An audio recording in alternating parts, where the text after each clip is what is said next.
মাসে প্রমাণ হয়েছে বিএনপি সরকার জনবান্ধব সরকার নয়।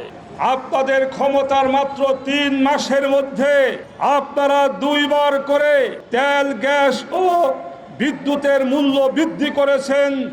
আরো তো দিন পরে আছে, আপনারা সামনে কি করবেন দেশের জনগণ জানতে চায়। পরিষ্কার কথা বলি, আপনারা জনগণের পক্ষে কাজ না করে আজকে বিদ্যুতের দাম বাড়িয়েছেন, আজকে তেল ও গ্যাসের দাম বাড়িয়েছেন। অর্থাৎ সরকার জনগণের পকেট কাটার সিদ্ধান্ত নিয়েছে।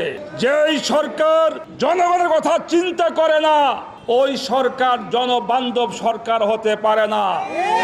আজকে এই 3 মাসে প্রমাণ হয়েছে বিএনপি সরকার জনবান্ধব সরকার নয়।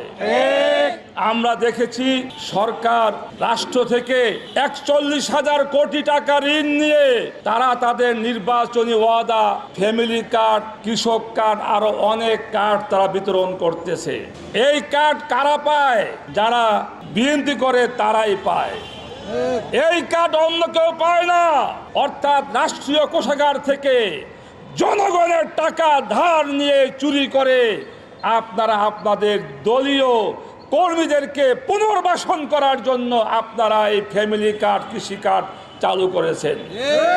তাই আমি সরকারকে বলতে চাই, ওই কার্ডের কাহিনী বন্ধ করুন এবং জনগণকে দ্রব্যমূল্য নিয়ন্ত্রণে আনুন এবং অবিলম্বে তেল, গ্যাস ও বিদ্যুতের মূল্য কমাতে হবে। যদি আপনারা তেল, গ্যাস, বিদ্যুতের মূল্য কমাতে ব্যর্থ হন, বাংলাদেশ খেলাফত মজলিস এদেশের জনগণকে নিয়ে আপনাদের বিরুদ্ধে আন্দোলন করে আমরা জনদাবি আদায় করে ছাড়বো ইনশাআল্লাহ। এই 3 মাসে সরকারের বিরুদ্ধে আমাদের আন্দোলন করতে হবে, এটা আমরা কল্পনা করি নাই। বিএনপি সরকার ক্ষমতায় এসেছিল, তারা বলেছিল গণভোটে হায়ের পক্ষে ভোট চেয়েছিল। তারেক রহমান সাহেব বিএনপির চেয়ারম্যান, বর্তমান প্রধানমন্ত্রী, উনিও গণভোটে হায়ের পক্ষে ভোট চেয়েছিল। ওই দিন সালাউদ্দিন সাহেব স্বরাষ্ট্রমন্ত্রী, উনি বললেন আমরা ইন্টারিম গভর্নমেন্টের আমলে গণভোট এবং যত ধরনের সংস্কার এগুলি আমরা মাত্র অভিনয় করেছি, আমরা নির্বাচনের জন্য আমরা সব কথা স্বীকার করেছি। আজকে আমি জিজ্ঞাসা করতে চাই, কথা সত্য কার? তারেক রহমান সাহেবের, যিনি গণভোটে হায়ের পক্ষে ভোট চেয়েছেন, নাকি সালাউদ্দিন সাহেবের? এর দ্বারা বোঝা যায় বিএনপি জনগণের সাথে প্রতারণা করে একটি নির্বাচনে ইঞ্জিনিয়ারিং মাধ্যমে তারা ক্ষমতা আসতে চেয়েছিল। আজকে তারা তাই করেছে।